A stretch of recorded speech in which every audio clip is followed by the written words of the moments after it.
Welcome to Thinking is Contagious. I don't know if you've kept up with in the financial world. All the rage is the SPAC, Special Purpose Acquisition Corps. And what these do is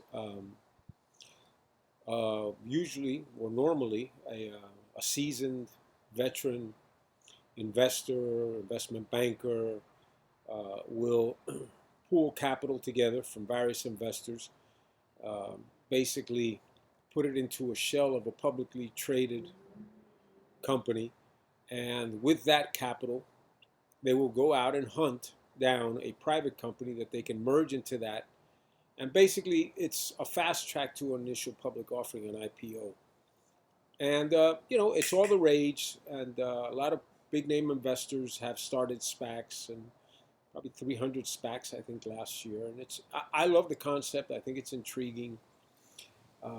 It lets you invest in a SPAC, and then once the merger, the target is announced of who that is that's being merged with, acquired to put into the public company, you as an investor can decide, I don't like it. I don't like that company. I want my investment back. Now, you're not going to make anything on it, but you get your investment back if you bought in at the initial price. If you bought in as it was going up, you only get the initial price back. So there is some downside to it, but it's sort of a limited downside. It's almost like a low cost option. And then you obviously, the way I look at it is I bet on the horse. I bet on the jockey, excuse me, because we don't know who the horse is. But I'm invested in Pershing Square, which is Bill Ackman, who's if not the best, one of the best. But there's a lot of seasoned investors, money managers that have started SPACs. But as is usual now, all of a sudden the athletes and the entertainers are starting SPACs because of their name. And who you put your money with is up to you. You can put your money with Bill Ackman, or you can put your money with Shaquille O'Neal. You can put your money with A-Rod. You can put your money, But I'm going to put my money with people who have made money, are successful at making money in this industry, in the financial world. But here's the one that I really like is, and by the way, the key to investment portfolios and investments and everything is a diversified portfolio. And here's the one I really like is Colin Kaepernick has started a SPAC. It's called Mission Advancement, is the name of the shell company. And it is aimed at finding a company. He's going to raise $1 billion, and with that $1 billion, he wants to merge into this SPAC, into Mission, a company a private company that is focused on social and racial equality. So that's the target. Here's the interesting part. The board of Mission, and remember what I said about the key to investing is diversity, diversity. The board of Mission, very prominently displayed, is all people of color, only people of color, and the majority females. Right away, to me, that's a red flag. That's as if to say that the board of the SPAC that I want to invest in is all white males. Probably not interested. Diversity is the key.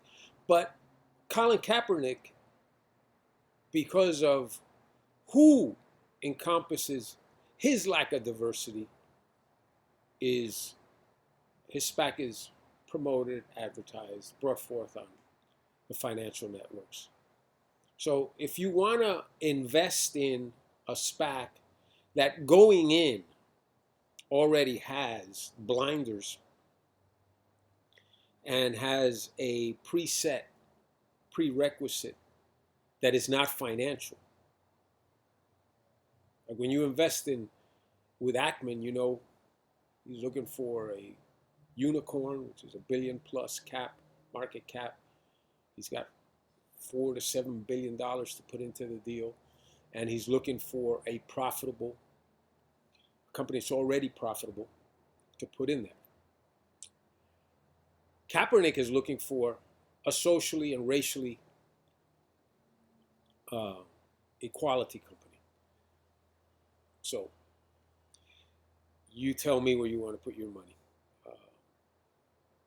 I think it's pretty evident that one is based on a business model and the other is based on a political model, is based on a political correctness model, is based on a feeding frenzy that's going on right now as to what is acceptable in this country, what's to be promoted in this country, and what's to be downplayed in this country. And the fact that the leading driver of any investment, when people are asking for people to come and invest in an entity, is not the first and foremost requirement is financial success. You're coming in at a couple of rungs below the competitor. And by the way, it's not that easy to find a private company to take public, as you will see if you look into SPACs. So there's a lot involved here. But when you limit your scope or your target that much, I think you got to be nuts to invest with Kaepernick. First of all, to invest with him is insane, in my opinion.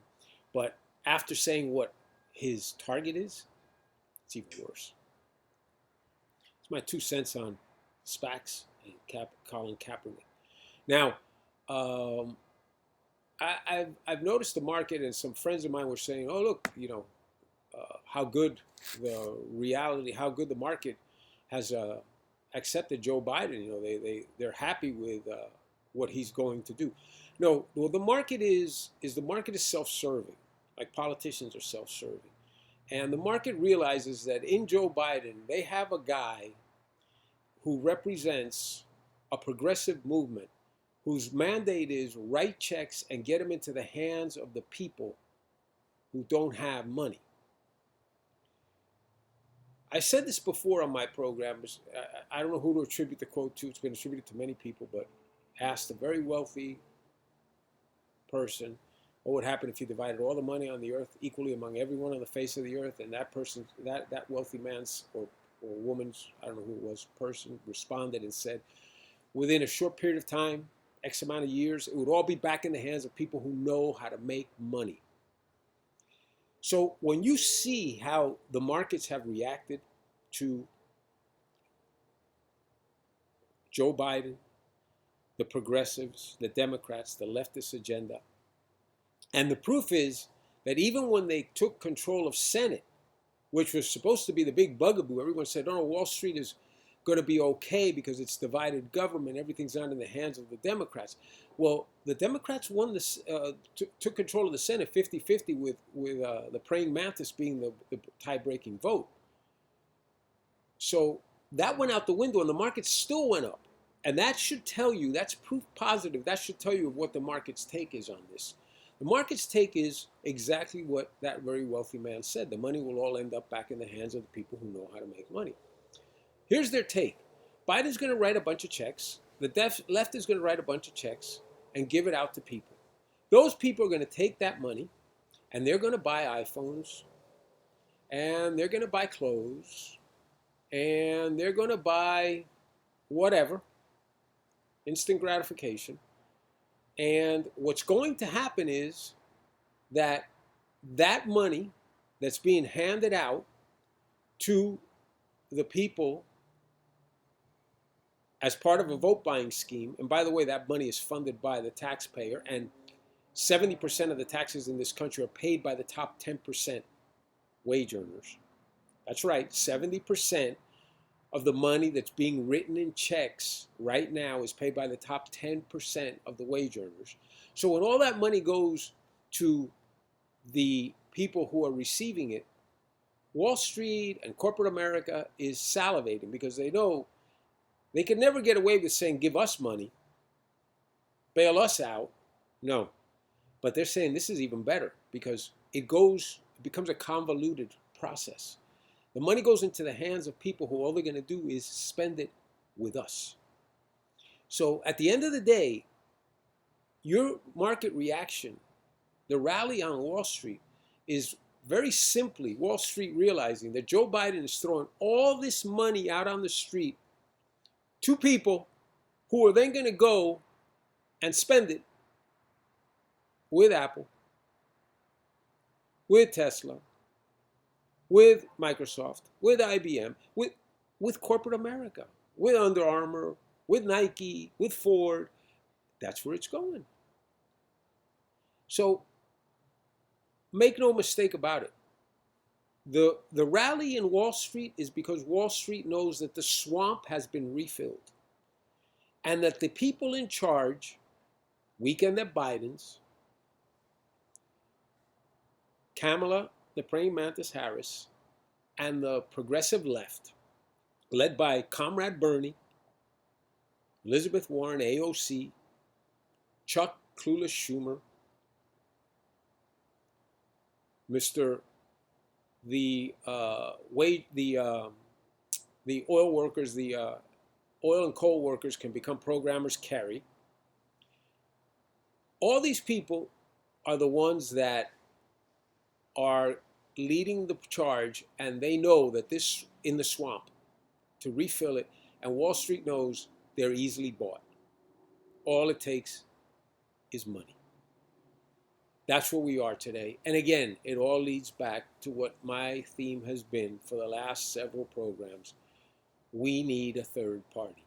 We cannot allow this to continue.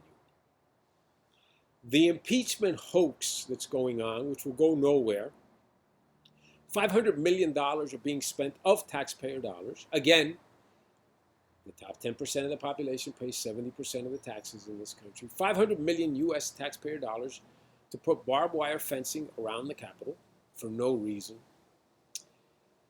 Tapes and recordings that are being played as evidence in an impeachment hearing against a private citizen, which carve out